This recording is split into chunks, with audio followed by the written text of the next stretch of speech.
آیا تاسو بیکاره یاست؟ آیا تاسو په یو کار کې مسلکي یاست؟ آیا تاسو غواړئ د خپل پوهنتون رخصتیو او نور مصارف په خپله اداره کړئ او آیا غواړئ بې له کوم مسلکه پیسې وګټئ او هغه هم ډالر؟ که جواب مو هو وي نو ویډیو تر پایه وګورئ. نن یوټیوب یو ډېر غوره اعلان کړی او دا اعلان به د هغو اشخاصو آینده بدله کړي چې نوی یوټیوب شروع کړی او یا یې شروع کول غواړي. دوستان نن مې یوټیوب کتئ چې ویډیو مخ ته راغله. ویډیو کې داسې ویل شوي که تاسو یوټیوبر یاست او یا غواړئ تازه یوټیوب شروع کړئ نو ستاسو لپاره یو زیر لرو. هغه زیر دا دی چې د دې بعده به مونټایزیشن یا د پیسو ورکول ډېر اسانه شي. خو هغه څنګه؟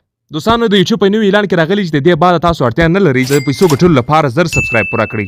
500 سبسکرایب کفایت کوي.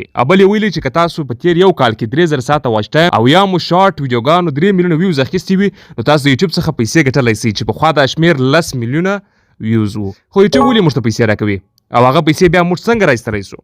دا ولې پوښتنې جواب. یوټیوب موږ په ویډیوګانو اعلانات لګوي، هغه اعلاناتو مالک یوټیوب ته پیسې ورکوي چې بیا یوټیوب د هغه پیسو څخه یو څه پیسې موږ ته راکوي او نور یې خپل ځان ته ګرځوي او هغه بیا موږ کولی شو د زی بانک له لارې راوباسو. خو لومړی باید تاسو ډالري اکاونټ جوړ کړئ.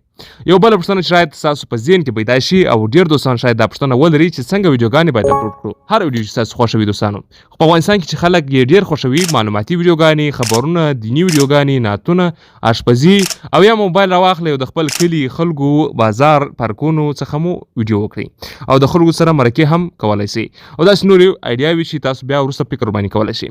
نو د څه شي انتظار کوئ؟ همدا اوس دا ویډیو بیخي زیاته شریکه کړئ ځکه دا به یو ډېر لوی ثواب وي چې موږ د یو داسې ځوان مرسته وکړو چې د ژوند د مشکلات سره لاس او ګریوان دی.